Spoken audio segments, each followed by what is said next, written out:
नमस्कार, तुम्ही पाहताय मराठी मंडळी।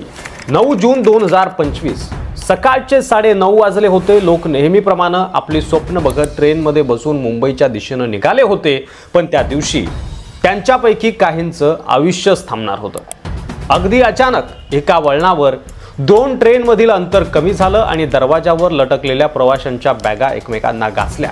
13 प्रवासी रेल्वेतून खाली पडले आणि त्यापैकी 4 जणांना आपला जीव गमवावा लागला। मयूर शहा, वय फक्त 44, IT इंजिनियर, ठाण्यातल्या घोडबंदर परिसरात आपल्या आईसोबत राहत होता। वडील 22 वर्षापूर्वीच वारले। 2 बहिणींचा आधार होता। स्वतः अविवाहित होता आणि आजचा दिवस त्याच्यासाठी खास होता। डोंबिवलीत घर घेण्याचं स्वप्न मालकाशी भेट ठरली होती। तो डोंबिवलीच्या दिशेने निघाला, पण ट्रेनमध्ये त्याचा हात घसरला आणि काही क्षणातच त्याचं स्वप्न, त्याचं आयुष्य दोन्ही गमावून बसला। मयूर घराच्या चाव्या मिळण्याआधीच काळाने घात घातला आणि मयूर आपला जीव गमावून बसला। राहुल गुप्ता, बहिणीच्या लग्नासाठी पै साठवणारा, वय 28, मुंब्रा ते मुंबई असा रोजचा प्रवास। एका स्टेशनरी दुकानात काम करत होता तो। आई वडील, 2 लहान बहिणी आणि 1 लहान भाऊ, सगळ्यांचं भवितव्य राहुलवर अवलंबून होतं। त्याच्या बहिणीच्या लग्नासाठी तो पैसे साठवत होता, पण आज सकाळच्या ट्रेनने निघालेल्या राहुलचा प्रवास शेवटचा ठरला। राहुल गेल्यानंतर त्याचं कुटुंब अक्षरशः उघड्यावर पडलं आहे। मुख्यमंत्री आणि उपमुख्यमंत्र्यांनी मदतीचा हात पुढे करावा अशी मागणी आता होत आहे।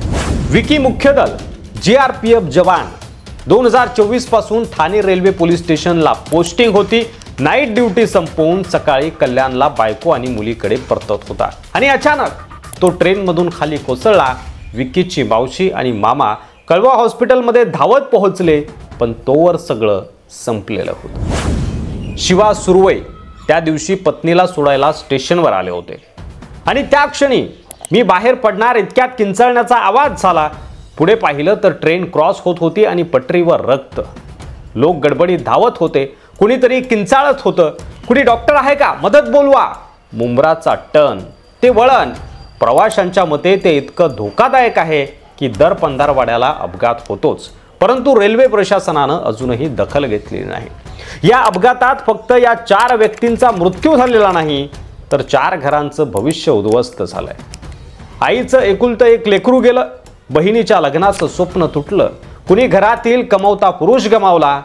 रोज प्रवास करणाऱ्या लाखो प्रवाशांचा एकच प्रश्न आहे की आम्ही कधीपर्यंत जीव मुठीत धरून प्रवास करायचा।